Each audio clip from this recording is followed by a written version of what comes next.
दोस्तों नमस्कार, मैं हूं शैलेंद्र सिंह और आप देख रहे हैं हमारा YouTube चैनल शब्द शैलेंद्र सिंह। आज हम हैं हेल्पेज इंडिया के लखनऊ ऑफिस में और हमारे साथ हेल्पेज इंडिया के यूपी के डायरेक्टर अशोक कुमार सिंह जी हैं, जिन्होंने अभी हेल्पेज इंडिया ने एक सर्वे किया देश के 22 राज्यों में कि बुज़ुर्गों के साथ क्या स्थितियां होती हैं।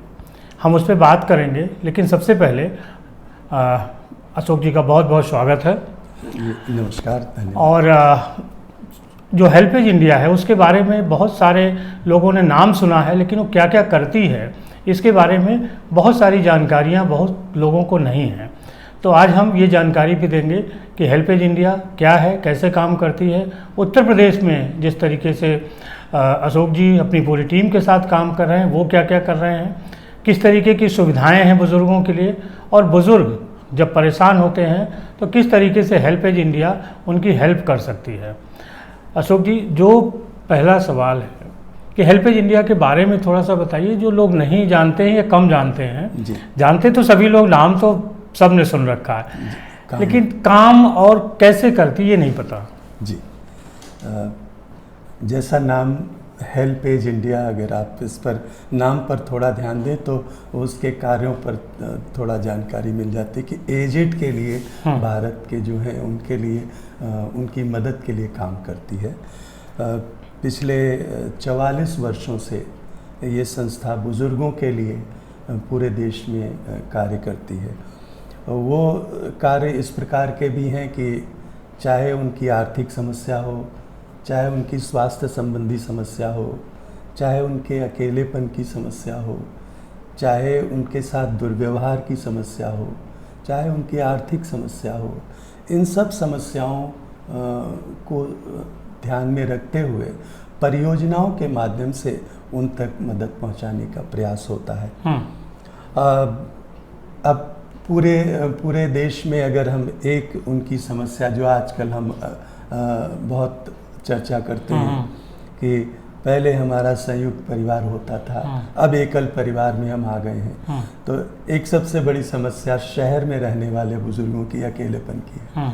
वो समस्या का क्या हल हो?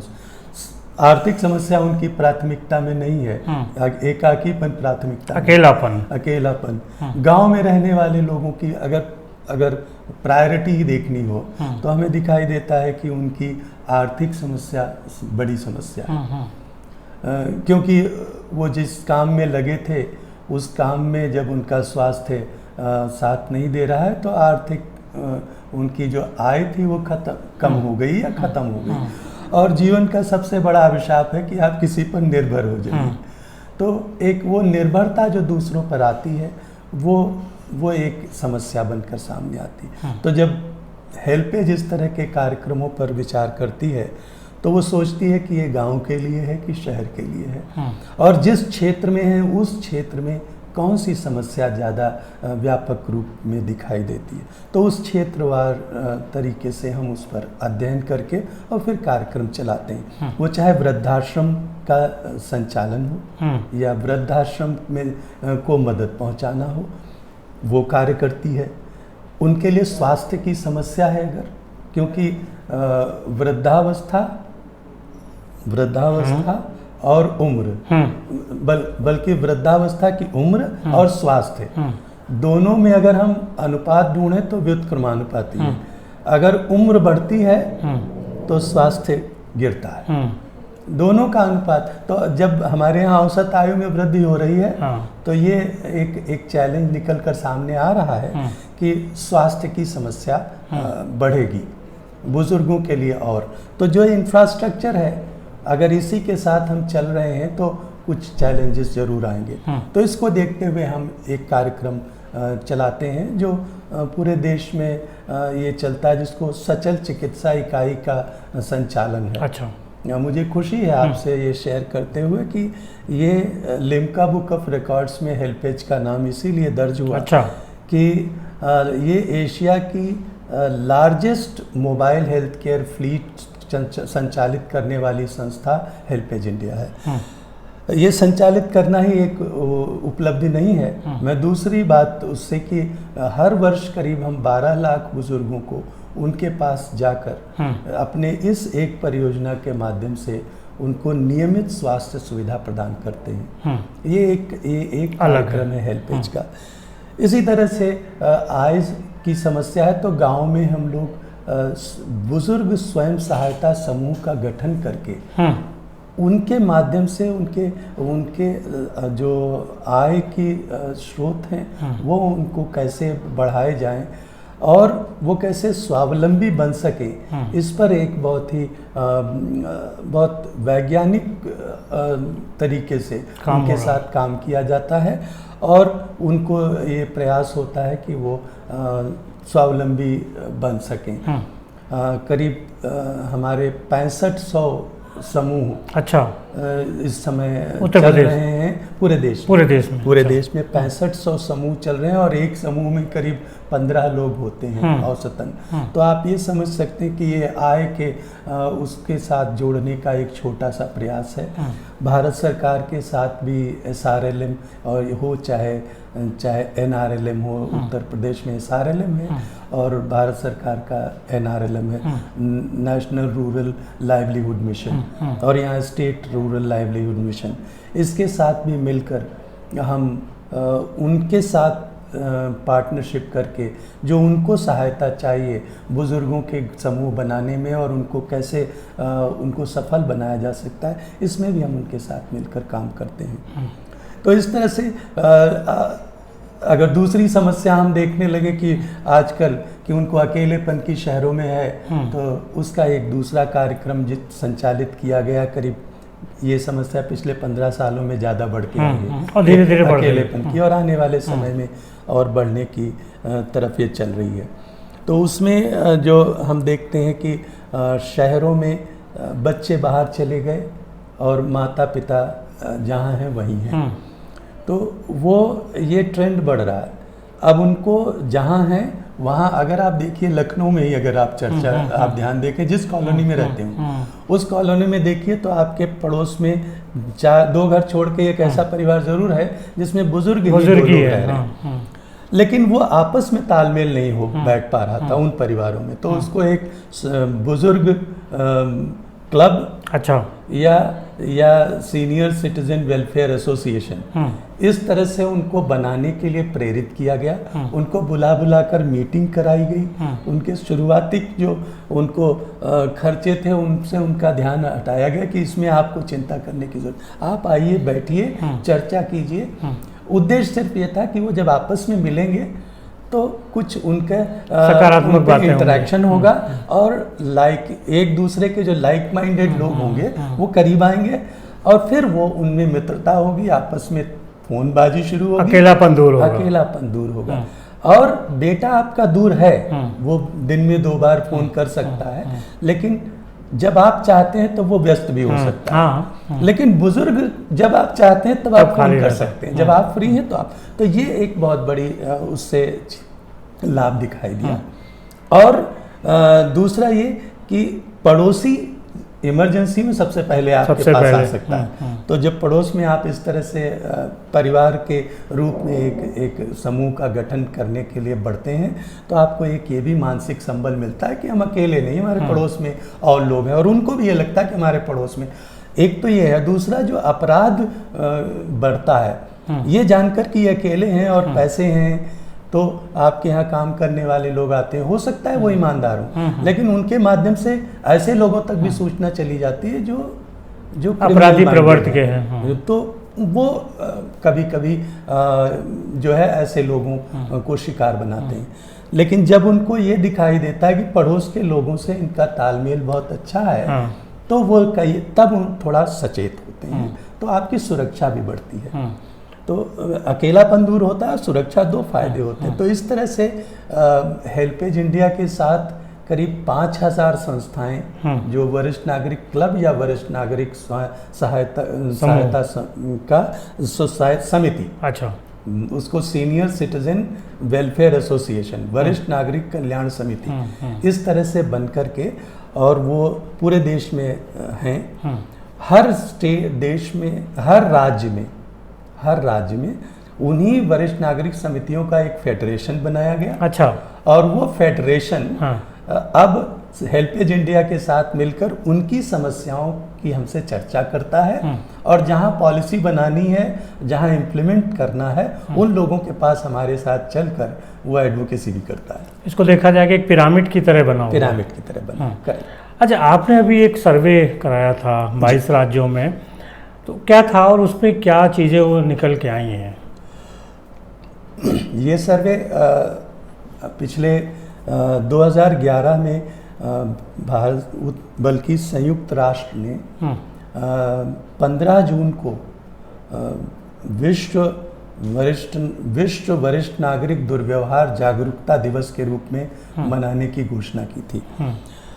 जब ये दुर्व्यवहार जागरूकता की बात आई थी तो ये तुरंत हुआ कि क्या हमारे देश में ये दुर्व्यवहार हो रहा है, ये कैसे पता लगे, और हो रहा है तो किस प्रकार का क्या हो रहा है। तो इसको लेकर के तब से सर्वे प्रारंभ हुआ और हमने हर वर्ष कोई न कोई एक विषय को लेकर के दुर्व्यवहार उसमें शामिल करते हुए हमने वो सर्वे रिपोर्ट 15 जून को मीडिया के साथ शेयर की। अच्छा। उसी में इस वर्ष जो आपने अभी बताया कि वो 14 जून को हमने वो रिपोर्ट शेयर की थी, जो पूरे देश में सर्वे 22 राज्यों में हुआ, उस रिपोर्ट को। अभी तक जो हम लोग करते थे वो इसी का आकलन करने का प्रयास करते थे कि दुर्व्यवहार होता है तो कौन करता है, उसको कैसे रोका जा सकता है। ये बुजुर्ग के साथ पहले किया गया। बुजुर्गों ने कहा, मतलब 50% से ज़्यादा बुजुर्गों ने कहा कि उनके साथ दुर्व्यवहार होता है। फिर कौन करता है तो उन्होंने कहा परिवार के बेटा बहू। फिर उसके बाद जिनके ऊपर ये आरोप लग रहे थे, हम लोगों ने उनको सम्मिलित करके उनके साथ ये किया। अच्छा। कि आपको लगता है कि क्या समाज में, परिवार में दुर्व्यवहार बुजुर्गों के साथ होता है? उन्होंने भी कहा हाँ होता है। और तब ये तथ्य निकल कर आया कि अक्सर हम लोग जो दूरदर्शन में और सब जगह जो चैनल्स में जो सीरियल आते हैं उसमें अक्सर दिखाते हैं कि बहू को ज़्यादा दुर्व्यवहार करता सबसे बड़ा बनाते हैं, लेकिन उसमें निकल कर आया कि बेटा नंबर 1 पर है। अच्छा। उसमें उससे उम्मीदें ज़्यादा होती हैं। बेटा दुर्व्यवहार करता सबसे पहला कौन है तो बताया गया कि बेटा है, बहू दूसरे नंबर पर आई। ये सब चर्चा हुई, लोगों ने कहा कि हाँ हम लोगों को का दुर्व्यवहार आर्थिक भी होता है, वर्बल होता है, मारपीट भी होती है। आर्थिक तो इस तरह की उनको पेंशन मिलती है तो छीन लेते हैं, या उनका जो एसेट है वो उसको लेना चाहते हैं, वो चाहते हैं उन्हीं के नाम उनके जीवन काल में कर दिया जाए, जबकि बुजुर्ग चाहते हैं कि उनके बाद वो उनको मिले। इस बात को लेकर अक्सर उनके साथ दुर्व्यवहार होता रहा, ये सब निकल कर आता रहा। लेकिन इस बार हम लोगों ने जो सर्वे किया उसका टाइटल रखा था ब्रिज द गैप। इस पर सर्वे किया गया कि ठीक है, अब हम ये समझने की कोशिश करें कि गैप कहाँ कहाँ है। वो उनके स्वास्थ्य को लेकर भी अगर गैप है तो क्या है, बुजुर्गों का इसमें क्या सोचना है, केयर गिवर का क्या सोचना है, दोनों से सर्वे हुआ। केयर गिवर जो परिवार के लोग हो सकते हैं, या हायर्ड जो अगर कहीं पर उन्होंने ले रखे तो उनके साथ उनको भी इंक्लूड किया गया। स्वास्थ्य पर उनके गैप को समझने की कोशिश की गई, उनकी आर्थिक सुरक्षा के गैप को समझने की कोशिश की गई कि आप क्या मानते हैं कि आपके पास जो आय के जो स्रोत हैं वो हैं कि नहीं हैं, और क्या हो सकते हैं, आप करना चाहते हैं कि नहीं चाहते हैं। इन सब बातों को इसमें समझने की कोशिश की गई इस सर्वे के माध्यम से। इसी के साथ साथ हम लोगों ने बचाव और सुरक्षा को लेकर एक तीसरा मुद्दा लिया कि आपके साथ जो भी दुर्व्यवहार होते हैं उस दुर्व्यवहार को कैसे रोका जा सकता है, ये हो। और आपके साथ जो क्रिमिनल्स जो वो घटनाएं करते हैं उसके लिए आपकी क्या सोच है, वो आपको लगता है ऐसा असुरक्षा की भावना आपके साथ, और अगर है तो उससे कैसे बचा जा सकता है, ये उनसे और केयर गिवर से समझने की कोशिश की गई। और इसके साथ साथ क्योंकि आजकल जो दुनिया है वो डिजिटल की तरफ बढ़ रही है, तो ये कोशिश की गई कि डिजिटल उसमें उनका वो कैसे उसको इंक्लूड करना चाहते हैं, वो इसको पॉजिटिव वे में लेते हैं कि नेगेटिव वे में लेते हैं, कि बैंक का काम करना है मोबाइल से करें कि ना मोबाइल करें, के माध्यम से आप कर सकते हैं, करना चाहते हैं कि नहीं, और चाहते हैं तो क्या समस्या है, क्या उसमें ट्रेनिंग चाहिए, तो इसको उसमें सम्मिलित किया गया। और एक और पक्ष जो बहुत हमेशा रहता रहा है कि परिवार के साथ उनका इंक्लूजन, परिवार और समाज के साथ वो कैसा है, वो क्या महसूस करते हैं, परिवार के साथ जुड़े हैं, उसमें उनका अधिकार रहता है कि नहीं, उनकी राय ली जाती है कि नहीं, ये सब चीज़ें समझने की कोशिश की गई। और लास्ट में जो है परिवार की भूमिका क्या है, उनका जो वरिष्ठ नागरिकों का जीवन है उसमें परिवार की भूमिका क्या है, ये 5वां बिंदु लेकर उसमें सर्वे किया। अच्छा, अब बहुत चौंकाने वाले पक्ष निकल कर आए। जैसे स्वास्थ्य को अगर आपने, तो स्वास्थ्य में करीब 82% 81-82% बुजुर्गों ने कहा कि उनके आसपास स्वास्थ्य की सुविधा उपलब्ध है, लेकिन 41% बुजुर्गों ने कहा कि वो उसकी एक्सेस उन तक है। मतलब उपलब्धता होना दूसरी बात है, लेकिन क्या वो उसकी एक्सेस पा रहे हैं, ये जानने की कोशिश की गई। तो कितना गैप, आधा हो गया, 41 और कहाँ 81-82%, यानी आधा। ये एक विचारनीय बात है कि क्यों उन तक पहुंच नहीं, इस ब्रिज को फिल करने की जरूरत, ये एक गैप है, ये गैप है, इसको ब्रिज कैसे किया जाए, ये एक प्रश्न निकल कर सामने आया। दूसरा था कि जो उनकी आर्थिक उस पर थी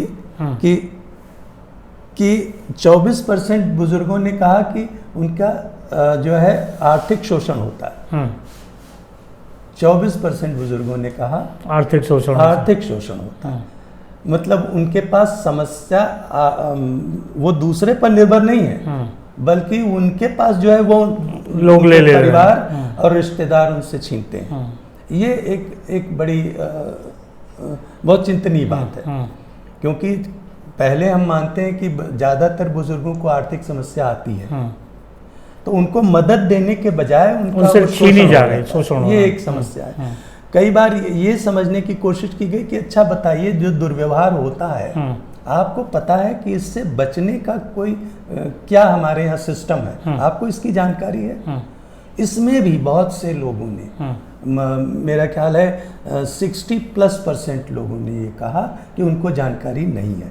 अच्छा, सुरक्षा तंत्र की जानकारी नहीं होना, ये एक चैलेंज है। ये हम चाहे स्वयंसेवी संस्था के रूप में हम अपना कहें कि हम बहुत काम करते हैं, लेकिन ये एक बहुत बड़ा गैप दिखाई देता है कि हम काम करते हैं, लेकिन जिसको जब ज़रूरत है तब उसे पता होना चाहिए कि हमारे पास क्या क्या चीज़ें उपलब्ध। भरण पोषण अधिनियम है, आपको खाना नहीं मिलता तो आपको एक अधिनियम बना है, सरकार ने दिया हुआ है, और आप तहसील में जाकर के सिर्फ तहसील में जाइए और 3 महीने के अंदर वहां से आपके पक्ष में निर्णय होगा कि जो भी आपका भरण पोषण देने का दायित्व जिस पर है, जिसके खिलाफ आपने केस किया है, वो 3 महीने के अंदर एसडीएम उसके प्रिसाइडिंग ऑफिसर होते हैं और वो निर्णय देंगे।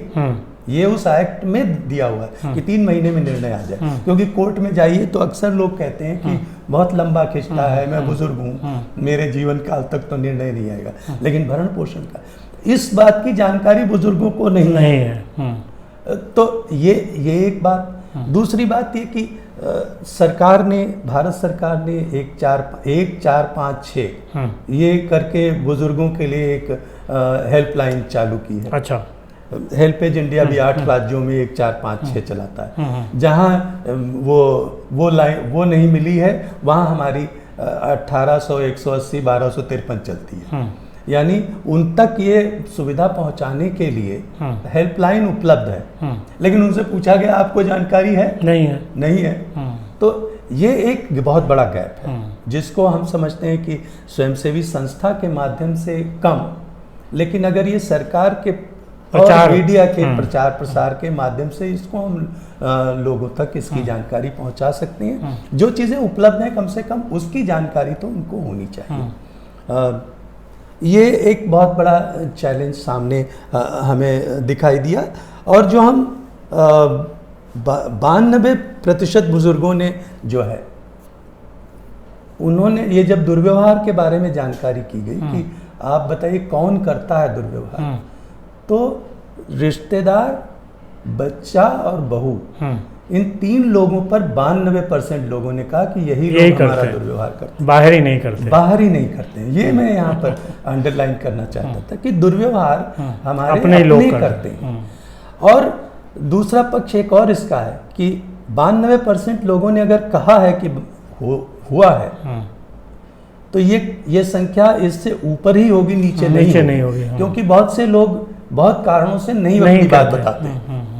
तो ये एक चिंतनीय बात है, क्योंकि हमारा समाज हम जहाँ रहते रहे हैं उसकी एक अलग हम सबको बड़े गर्व से बताते हैं कि हम ऐसे समाज में पैदा हुए, हम ऐसे देश में पैदा हुए जहाँ पर राम की धरती श्रवण कुमार जी हुए, जिन्होंने राम ने अपने पिता के आदेश के लिए क्या किया हम सभी जानते हैं।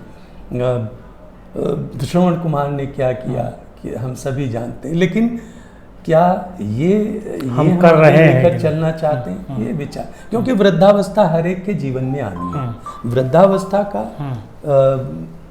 कोई ना कोई जो समस्या है उसका हल भी होगा।